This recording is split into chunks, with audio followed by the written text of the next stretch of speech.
So you confiding in the bitch that you fucked over. You took my nigga away from me. Now you gonna come to me crying when he get 2 other bitches pregnant.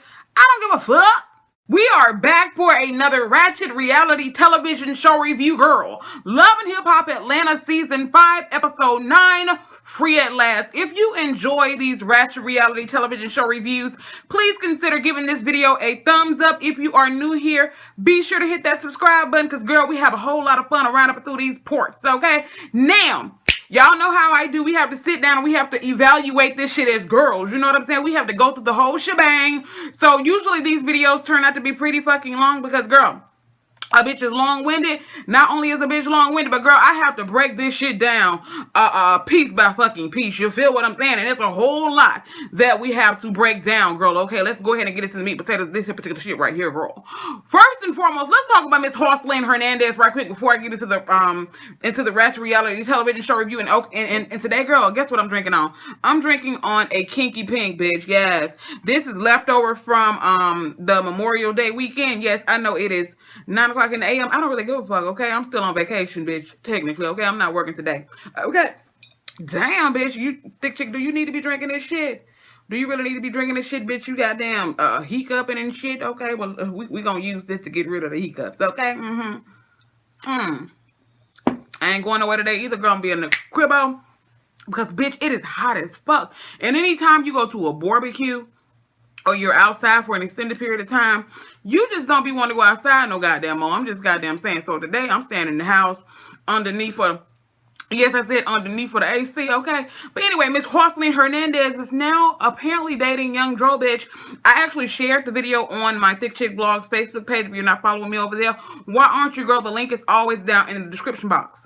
But she was young. I mean, I'm still trying to figure out what was his motive for recording that video. He was standing out there with his arms all folded and shit while Jocelyn is at her ATM at the Wells Fargo.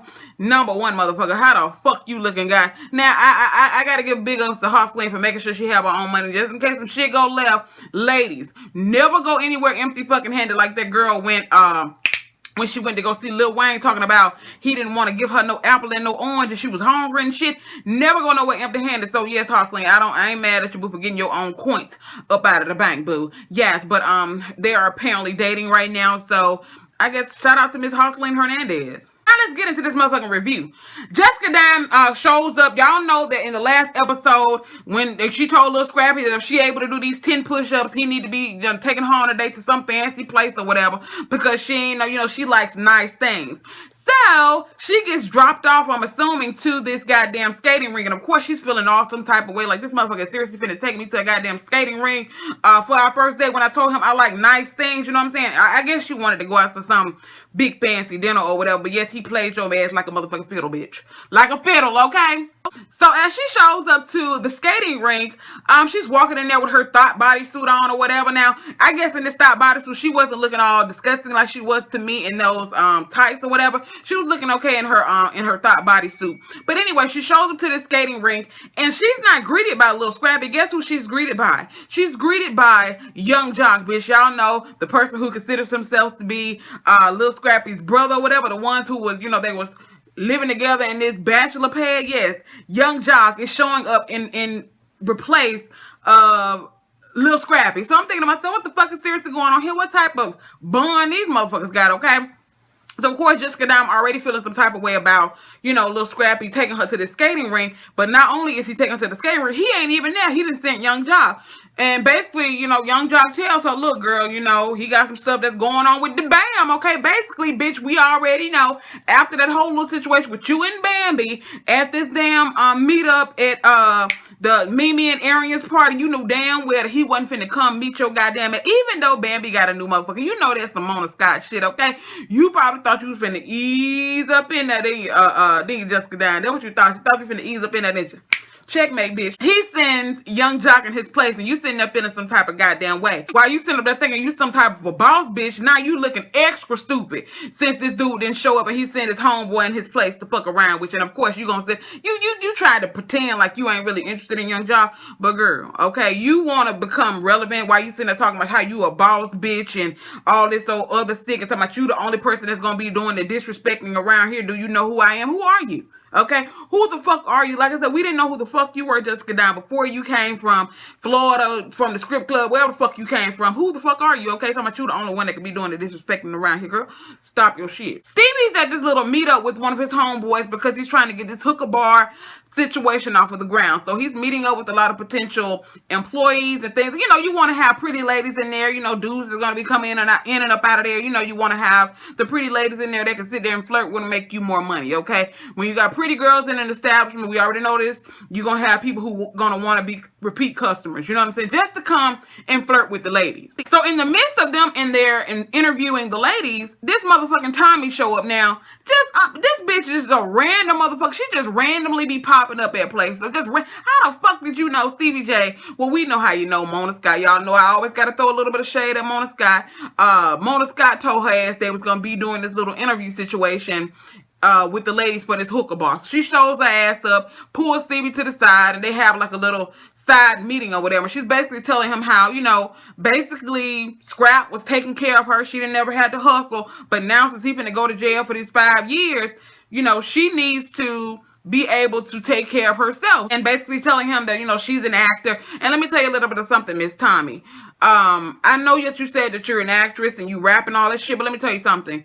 Stick to the reality television shit or whatever, because you are a horrible fucking actor, okay? All that little stupid ass crying, we're going to talk about that shit later, but all that stupid ass crying you was doing when you was beating on Scrap door and just, I mean, that shit is, you are a horrible actor, okay? So stick to the reality television shit and stick to, you know, writing bad checks, stick to that type of shit, okay? Because you are not an actress. But anyway, in the midst of all of that shit, she's basically telling Stevie how she would do anything to, you know, basically work with him. So she decides to stand up, turn around, and show Stevie her ass. Now, in the midst of her showing Stevie her ass, bitch, why do you have a fucking run in your fucking leggings, bitch? You got a big ass hole in your fucking leggings. That shit is not cute, okay? That shit is not cute. So yes, Stevie was sitting there low-key kind of smirking like, I could tell he was smirking here. He was looking at your ass. He was also looking at that big ass hole in your goddamn pants. Okay, that shit was not cute at all. You should have told Mona that y'all should have reshot that scene or whatever. So you need to be mad at Mona because, girl, that was low key shade. The fact that Mona sat there and put that shit into the episode, knowing damn well that you had that hole in your damn drawers. Okay, Mona, you wrong for that goddamn shit. I know you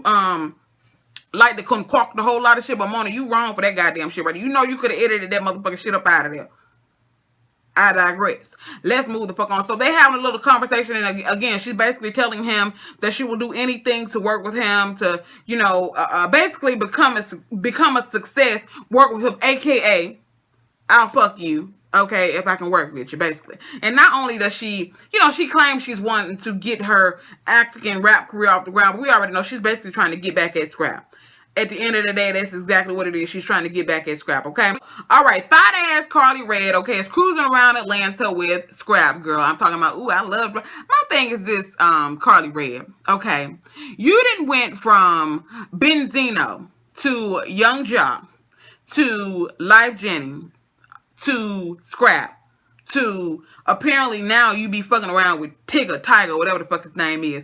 And at the end of this episode, which I'm going to address as well, you decided that you wanted to call Tommy a hoe. Now, both of y'all got some shit up your motherfucking sleeve to be sitting around want to fuck with your homegirls, dude, and want to fuck with your boyfriend's quote unquote uncle. Both of y'all got some thottish ways, but don't, girl, stop your shit, Miss Carly Red, okay? And all that fake ass crying that you was doing in the car, well, you got Scraps in there here. I can see the look on your face. You like, damn nigga, your goddamn finger stank or something. I mean, he's sitting there. He was trying to be cute with it, you know, like he was drying a tear out of eye. I didn't see. Did you see anything fall? Did you see anything fall? Did you even see any tears well up in her goddamn eyes? Okay, so what was all of this crap? What was this? And you was doing that shit hard as fuck. That shit is not sexy. Just saying. I know Mona told you to do that, but that shit wasn't cute. And I believe your finger probably was stank because Carly Red was kind of side-eyeing you a little bit on that situation right there. But anyway, like I said, they're sitting there cruising, and you know, she's still sitting there talking about he done been with me for all of 2 seconds. He already showering me with gifts and roses and all this type of stuff. So that's that's what it takes to get you in bed, Carly Red. That's what it takes to get your attention, is to buy you a few things. That shit ain't cute, okay? So you sit there and fall in love with a motherfucker who sit there and buy you a few roses, okay? And this was supposed to be your homegirl. So don't sit there and try to make it seem like you didn't really give a fuck about Tommy or whatever, because you the one who was hanging around this girl like y'all was just be fucking FFs, okay? But like I said, he's telling her how he got to go to jail. And, and she's like, oh, anytime I finally feel like I got somebody. And Carly, stop, okay? Stop it. Anytime you finally feel like you got somebody, 5 minutes later, you in another motherfucker face, skinning and grinning, okay? God damn it, Carly Red. I can't deal with your motherfucking ass. So, yeah, that's what they basically doing. They pretend, I guess Mona Scott got them hooked up to a tow truck or some shit, and they pull in the car pretending like they drive, and I don't goddamn know. But that's what's going on with Carly Red and Scrap right there, okay? Whatever.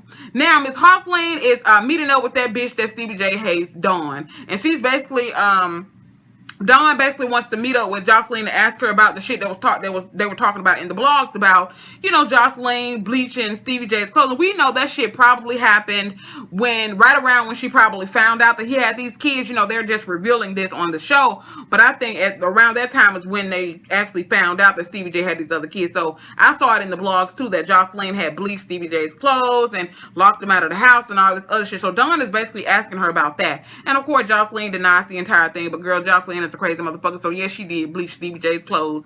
I wasn't there, but I'm just saying, okay?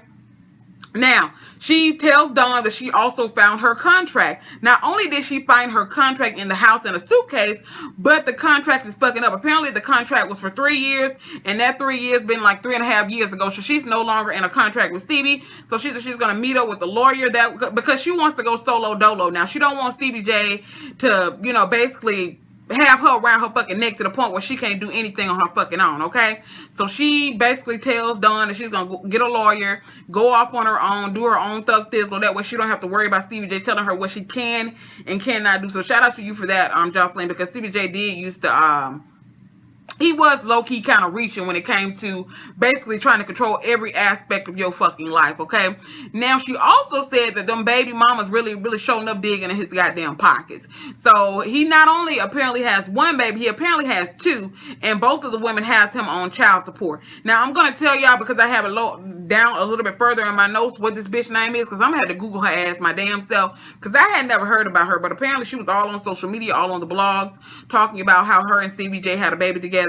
And she also said that she had an abortion. But like I said, I have her name later, down in my notes, whatever. So I'm going to pull that shit out a little bit later. So that's what's going on with the whole Dawn and Jocelyn situation right there. Ernest then met up with Shirlene, bitch. Shirlene is Rashida mama, okay?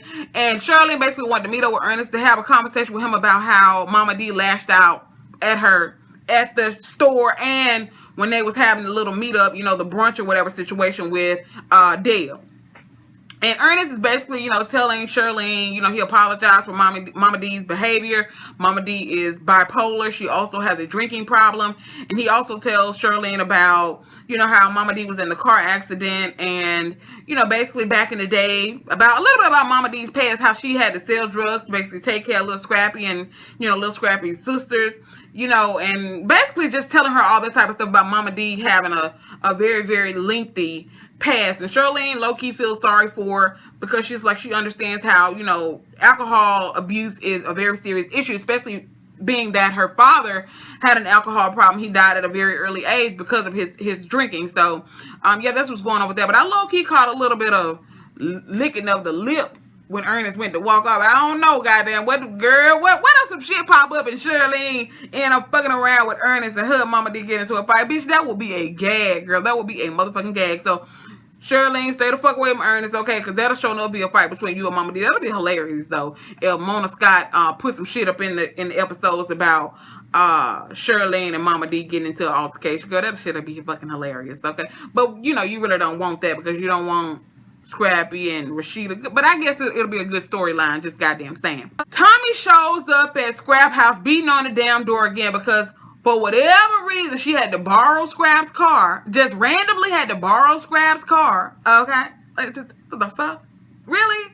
Anyway, she borrowed Scrap's car. And in the midst of her borrowing Scrap's car, she finds a receipt that Carly Red left inside of the car. Now, we're later on going to find out that Scrap, he thinks that Carly Red planted this in there. But anyway, a receipt that's in Scrap's car. So, bitch, you just in my car just randomly digging through my shit and you find a receipt and you see Carly Lewis' name on it. So, she shows back up at Scrap's house, beating on the goddamn glass door or whatever. And, of course, he comes down pretending like he don't know who the fuck it is.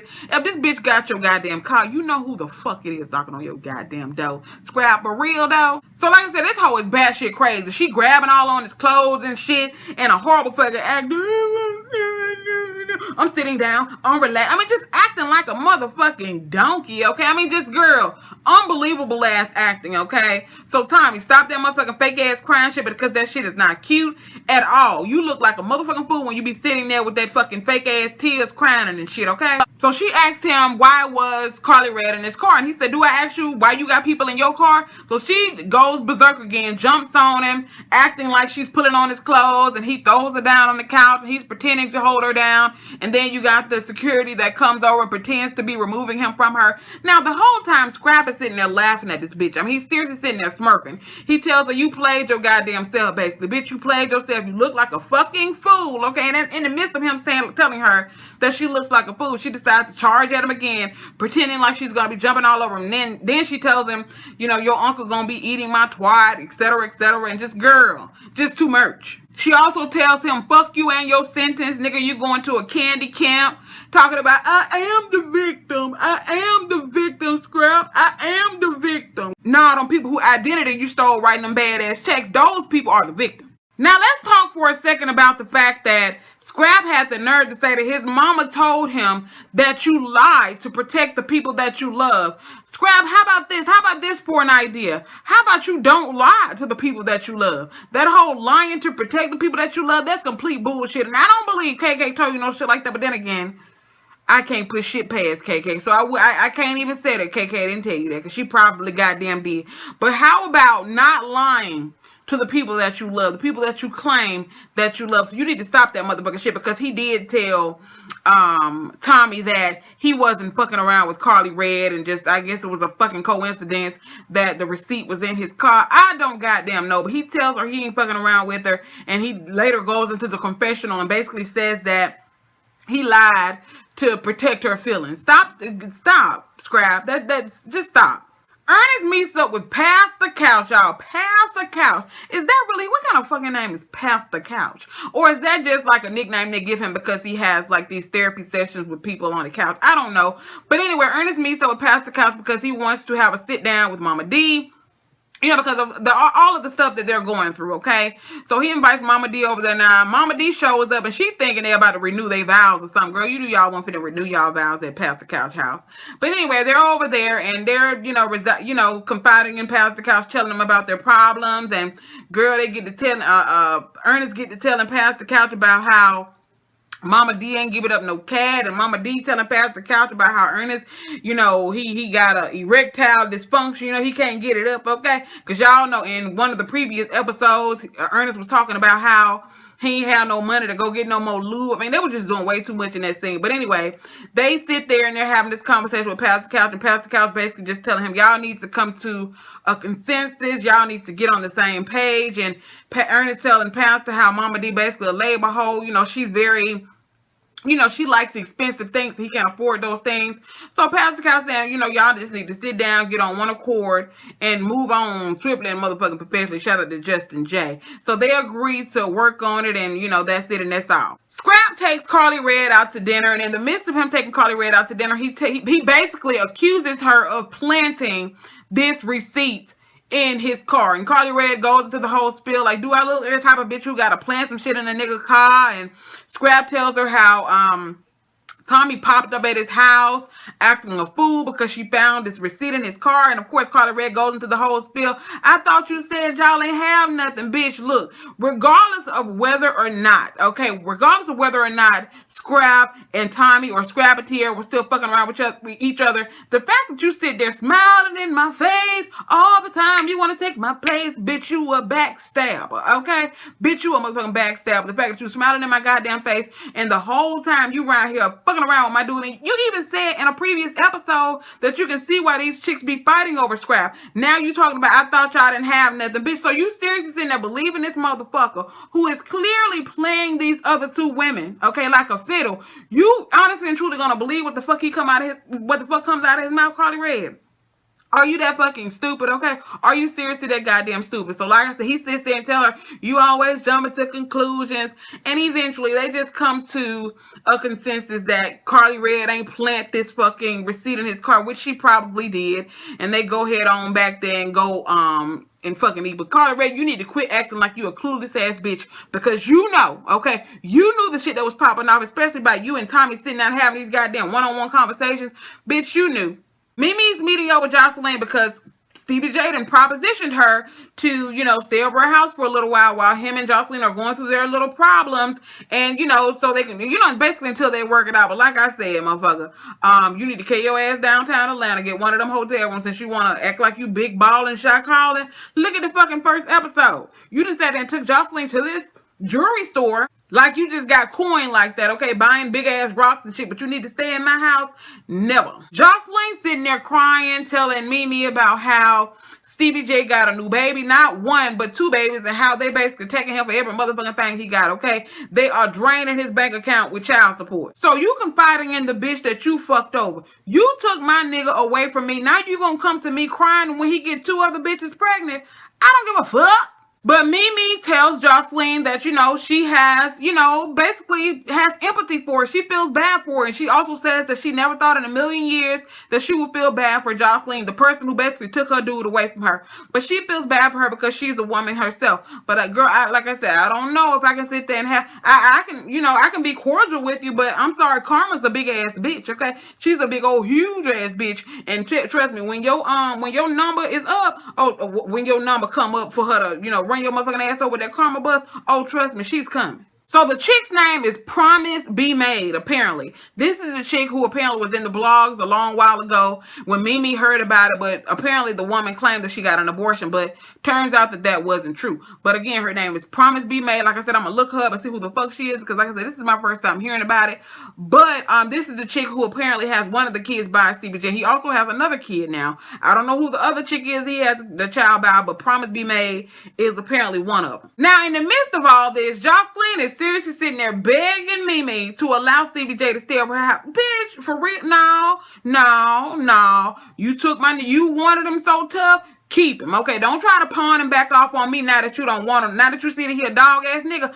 Let me tell you something, ladies. How you get a man is how you will lose his ass, okay? If you sitting there fucking around with a married man or fucking around with a dude who already got a woman, don't be surprised, okay, if another woman come while you in this quote-unquote relationship with him and fuck around with him too. Because like I said, Karma is a big-ass bitch. So now, Miss Hustling, y'all need to work that shit out. Like I said, you wanted him so goddamn bad. Let him come on home and y'all work out y'all marital problems. That ain't got shit to do with me. But I guess Mimi gonna sit down and have a conversation with Stevie J about this whole baby situation, and I guess they gonna figure out whether or not she gonna let him spend the night then. So apparently Carly Red got some type of radio show, girl. Her and whoever the fuck this DJ dude is. Whatever, okay? So they're having this radio show, and all of a sudden she gets thirsty. I guess they taking a break. Like I said, Mona, you need to do these scenes a little bit differently. The shit is too goddamn obvious. It's horrible. The acting is horrible on these scenes. Like I said, I understand that it's fake, it's scripted, it's reality television, but Mona, you need to do a little bit better with this shit. Carly Red go back there and get some water. Now, this crazy ass bitch, Tommy, shows up at the radio station because she claims that she's been stalking Carly Red's Instagram and she knew that she was having this radio show situation tonight. Carly Red calls this bitch by her goodman, Natasha Jailbird Jefferson. So she walks in there and she's basically asking Carly Red if she fucking around with Scrap. Bitch, I found the motherfucking receipt of his car, bitch, is you fucking around with him. Tommy calling her a 40-year-old idiot, a middle-aged thought. Carly Red told this bitch she got on a fake-ass koala bear coat. That shit was hilarious because that shit was rank-a-dang. Carly Red decides to throw a low blow and tell Tommy that Scrap ain't even claiming you, bitch. So Tommy decides to hit even farther below the belt, telling Carly Red, bitch, you ain't even taking care of your daughter. And Carly Red telling, girl, you don't even know what my daughter look like. How the fuck you gonna sit there talking about I ain't taking care of my daughter? You read some shit that's in the motherfucking blogs and you taking that shit as true. So Tommy jumps her ass over the counter and, does this little shit with her mouth like, I don't know what the fuck that is with her goddamn mouth there. Girl, stop that motherfucking shit. You ain't intimidating no goddamn body by turning up your goddamn lip like you done had a goddamn stroke. And of course, the insecurity comes out and Carly Rae gets really, really brave. She throws some shit at her, does what she does best by throwing some shit at her. And of course, like she did with K. Michelle by shaking the table. This bitch shaking the table, girl. So she threw some shit at Tommy after the security was taking her ass on up out of there. And that was it and that was all, girl.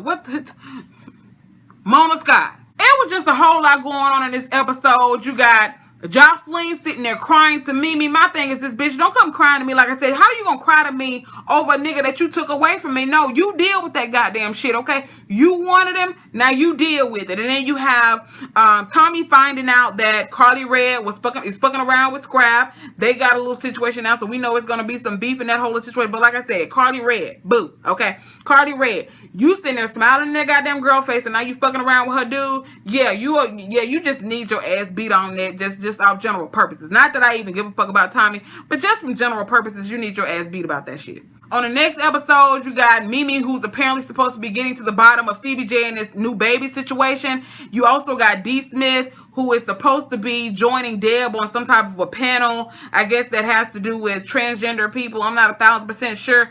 But, Deb basically tells D. Smith, bitch, I don't really think you need to be on this panel because I see now that you're a fucking bully, okay? D. Smith wants attention so goddamn bad. Like I said, I keep saying this shit and I keep saying it because I wanted it to be a good thing, okay? I wanted D. Smith being on Love and Hip Hop to be a good thing. I did not want her to just be on here being extra messy like she's being, okay? So, of course, she shows up at this event thing that Deb is having with, I think she was with this Betty Boop bitch. I'm not 1,000% sure. I guess we'll find out next week. But it's just too much for my goddamn soul, y'all. I want y'all to tell me what y'all thought about this episode down in the comment section. What do you think about Jocelyn crying to Mimi? Would you be okay with the bitch who sat there and took your nigga for you coming crying to you about this nigga and then begging you to let the nigga stay with you? Girl, stop. Y'all let me know that down in the comment section below. Also, let me know what you think about Carly Rae fucking around with Scrap now. All that good old shit, and I will see you guys in the next video. Bye.